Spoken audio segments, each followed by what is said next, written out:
Добрый день, собравшиеся. Я поздравляю всех участников с открытием этой небольшой выставки, но очень содержательной. Мне очень понравилось название выставки «Прошлое, настоящее для будущего».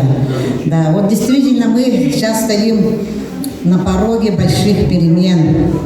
Прошли такую пандемию, и, может быть, еще, не знаю, там какие будут, да, но факт то, что, как говорят пророки, значит, еще не одна будет пандемия и так далее, и так далее. Но, тем не менее, я вот смотрю, вот хангаласские мастера, они за время пандемии написали очень много работ, это вот, которыми хорошо руководила вот Галина Дмитриевна Семенова. Я ее знаю с училища, с художественного. И когда мы делали выставку «Мир Саха», вот в Музее археологии и этнографии, она очень активно тоже участвовала. Вообще она очень необычный такой человек. И то, что она сейчас руководит, это еще раз говорит о том, что она дает какое-то направление. И сразу видно, кто-то очень увлеченно пишет исторические работы, кто-то архитектурные постройки, да. И вот как имена тоже здесь вот очень интересные. Можно сказать, это сделано, они, в принципе, если кто не знает, на свитке. В принципе, это недавно только вот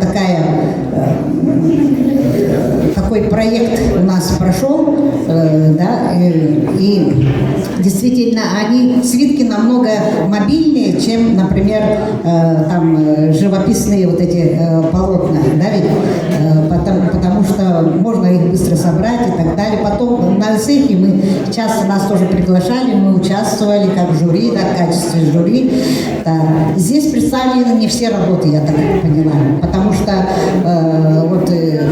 люди, которые занимаются, они пишут, мне кажется, с таким удовольствием, с такой радостью, да, а это очень главное, потому что сейчас такое время, когда творческое начало, образное мышление играет очень важную роль. И вот на пороге 30-х годов хочется сказать, что, конечно, прошлое мы всегда осмысляем, прошлое оно всегда с нами, настоящее вот сейчас, да, происходит, оно непонятно и так далее.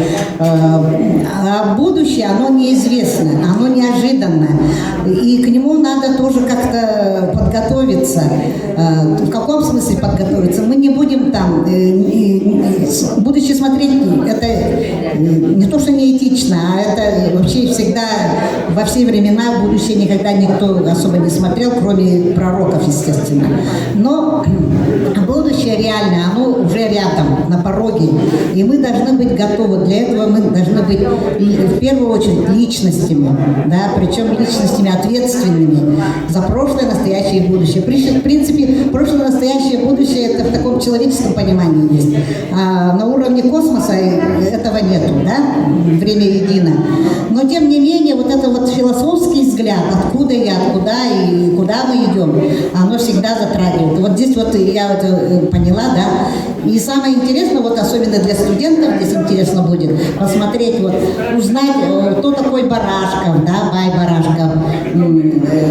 Когда уже в начале 20 века у него, например, как рассказывал мой папа, у него был этот хотом был, да, с электричеством и так далее. То есть он был очень такой прогрессивный, передовой человек своего времени. Но Ксенофонтова все знают, конечно, это вообще легендарная личность. И таких универсальных ученых сейчас вообще даже нет. Так.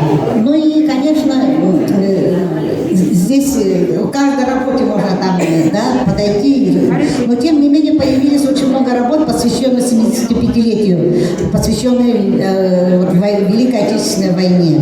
Вот сейчас, когда вот патриотическое начало у нас как бы угасло, да, сейчас опять это все возрождается. И, конечно, вот эти люди, которые делали эту победу нашу, мы должны знать людей, да. Так, поэтому я хочу сказать, что прошлое всегда нужно принимать с радостью. Настоящее принимаем с добродушием. И будущее тоже принимать. Не надо бояться, со страхом, там, что там будет и так далее. Будущее тоже надо принимать с радостью. Поэтому я вам всем желаю счастья, любви. И вот сейчас идет весна, раскрытие своих способностей. Спасибо.